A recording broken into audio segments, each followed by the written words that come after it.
Bonjour à tous. Votre partenaire est incroyable, à fond, passionné. Et puis, sans crier gare, il devient distant, froid. C'est comme si vous parliez à un inconnu. Vous passez vos journées et parfois vos nuits à vous demander ce que vous avez bien pu faire. Qu'est-ce que vous avez fait de travers, complètement tiraillé entre l'espoir et l'épuisement. Ce jeu du chaud-froid, cette danse déroutante entre une proximité intense et un retrait soudain, ce n'est pas forcément de la manipulation. C'est souvent le signe d'une peur profonde, un mécanisme de survie qu'on appelle l'attachement évitant. Aujourd'hui, on va décrypter ce qui se passe vraiment dans sa tête et dans votre couple, pour que vous puissiez enfin comprendre et surtout agir pour retrouver un peu de paix. Nous allons voir le problème, mettre des mots sur le chaos. Cette sensation de marcher sur des œufs, vous la connaissez par cœur. Un jour, vous partagez des rires, des projets, une intimité qui vous paraît indestructible. Le lendemain, silence radio. Les messages se font rares. Les réponses sont courtes. Un mur invisible vient de se dresser entre vous. Ce retrait n'est pas que physique, il est profondément émotionnel. Et vous sentez son esprit décroché pendant que vous parlez. Son regard est déjà ailleurs. Face à ce mur, votre cerveau se met à tourner en boucle. Est-ce que j'ai dit un truc qu'il ne fallait pas? Est-ce que j'en demande trop? Est-ce qu'il m'aime ou elle m'aime vraiment? Cette incertitude est un véritable poison. Elle vous pousse à chercher la moindre preuve d'affection, à suranalyser chaque mot, chaque silence. Vous vous retrouvez dans une position d'attente et de demande qui, ironiquement, a l'air de le faire fuir encore plus. Cette dynamique où l'un poursuit et l'autre fuit est extrêmement commune et peut être dévastatrice pour l'estime de soi des deux partenaires. Elle crée un sentiment de solitude immense. Même au sein du couple, la personne qui subit la distance se sent seule, abandonnée et anxieuse.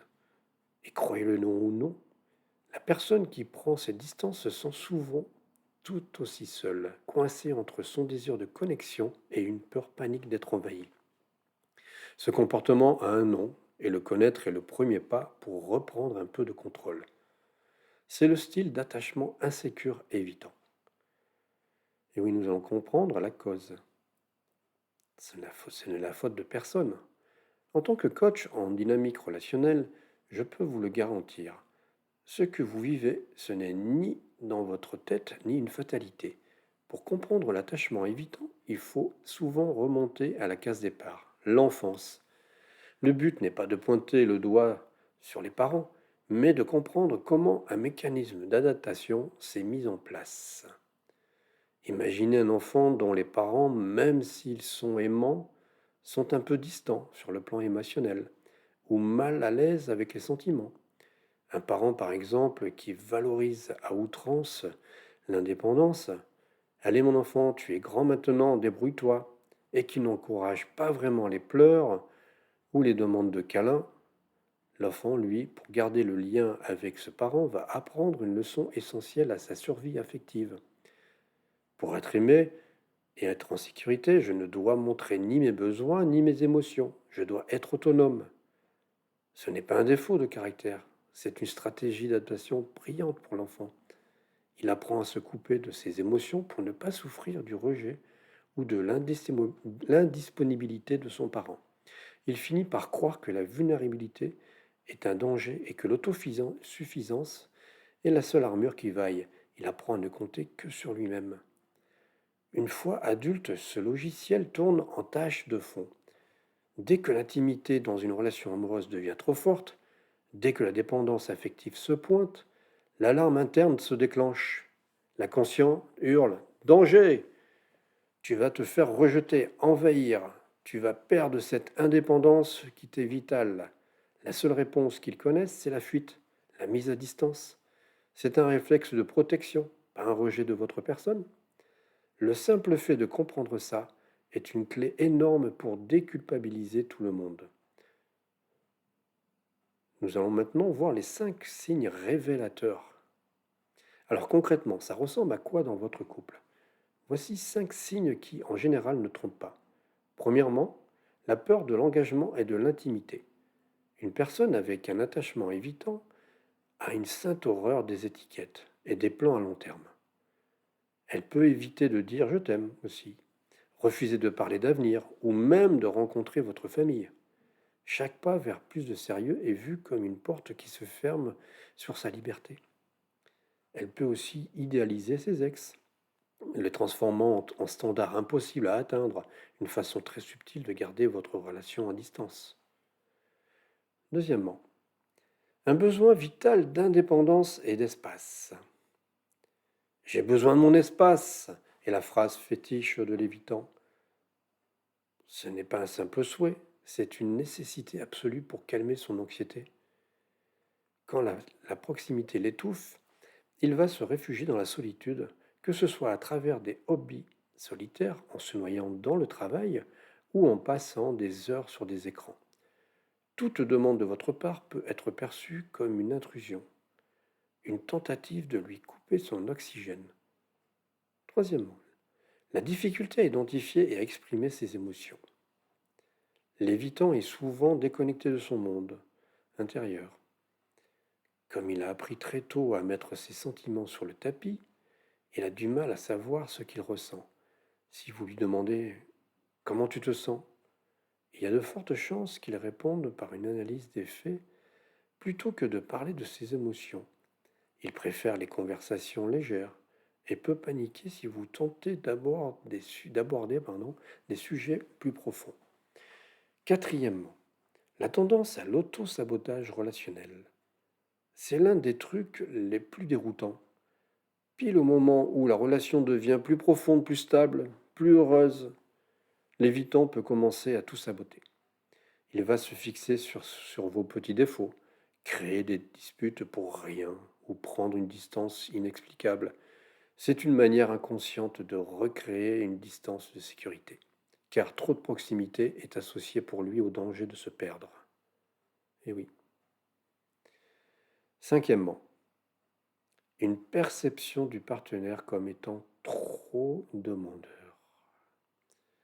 Dans le monde de l'évitant, où les besoins affectifs sont mis en sourdine, un partenaire qui exprime normalement ses désirs de connexion ou de réassurance sera vite catalogué comme nécessiteux ou envahissant.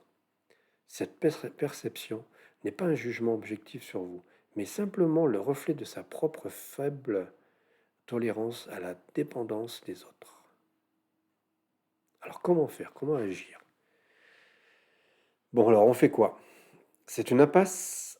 Absolument pas. Comprendre, c'est la première étape. Agir, c'est la suivante. Et ça demande un effort des deux côtés. Pour le partenaire, qu'il soit du style anxieux ou sécure. Premièrement, créer un port d'attache sûr. La clé est de ne pas répondre à son besoin de distance par la colère ou la panique. Plus vous le poursuivez, plus il s'éloignera. Montrez-lui que vous respectez son besoin d'espace, que vous n'allez pas l'envahir. Devenez ce port d'attache sécurisant, pas une vague menaçante. Deuxièmement, respectez son besoin d'espace sans le prendre personnellement. C'est le plus gros défi. Quand il dit j'ai besoin d'être seul, essayez simplement d'entendre j'ai besoin de me réguler et non je ne veux plus de toi. Donnez-lui cet espace sans le punir à son retour avec votre silence. Profitez-en pour vous recentrer sur votre propre vie, vos amis, vos passions. Troisièmement, communiquez vos besoins avec la communication non violente.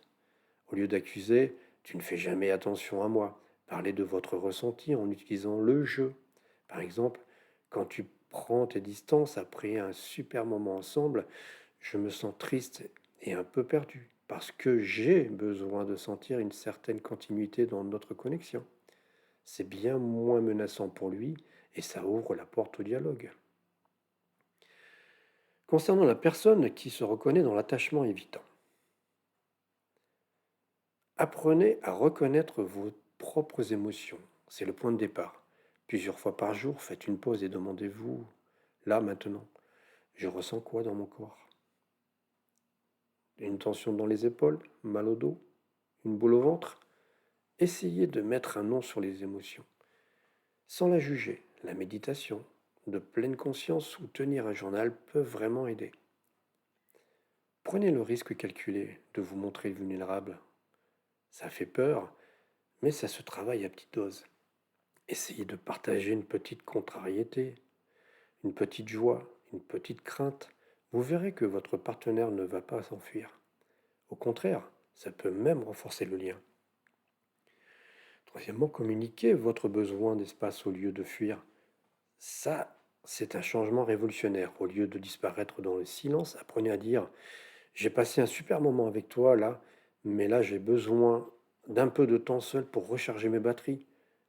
On se revoit, laisse-moi un peu de temps. C'est incroyablement rassurant pour votre partenaire et ça vous permet de prendre soin de vous sans faire exploser la relation. Sortir de ces schémas, ce n'est pas un sprint, c'est un marathon. Que vous soyez celui qui attend ou celui qui fuit, la première étape, c'est la prise de conscience et la compassion. Ces comportements ne sont pas des choix, mais des stratégies de survie qu'on a appris. La bonne nouvelle, c'est qu'un style d'attachement, ce n'est pas une condamnation à vie. Avec de la patience, de la communication et parfois l'aide d'un pro, il est tout à fait possible de faire évoluer ces dynamiques. On peut construire une relation où l'intimité n'est plus un danger, n'est plus une menace, mais une source de sécurité et de bonheur pour les deux. Comprendre est le premier pas. Agir est ce qui vous mettra sur la voie d'une relation plus sereine. J'ai très envie de vous lire. Est-ce que vous reconnaissez-vous là-dedans? Ou est-ce que c'est votre partenaire? Partagez votre histoire dans les commentaires. C'est un espace bienveillant pour qu'on puisse échanger et s'entraider. Et si ce genre de vidéo vous aide à y voir plus clair, pensez à vous abonner et à activer la cloche pour ne pas rater les prochaines. Prenez soin de vous. À bientôt.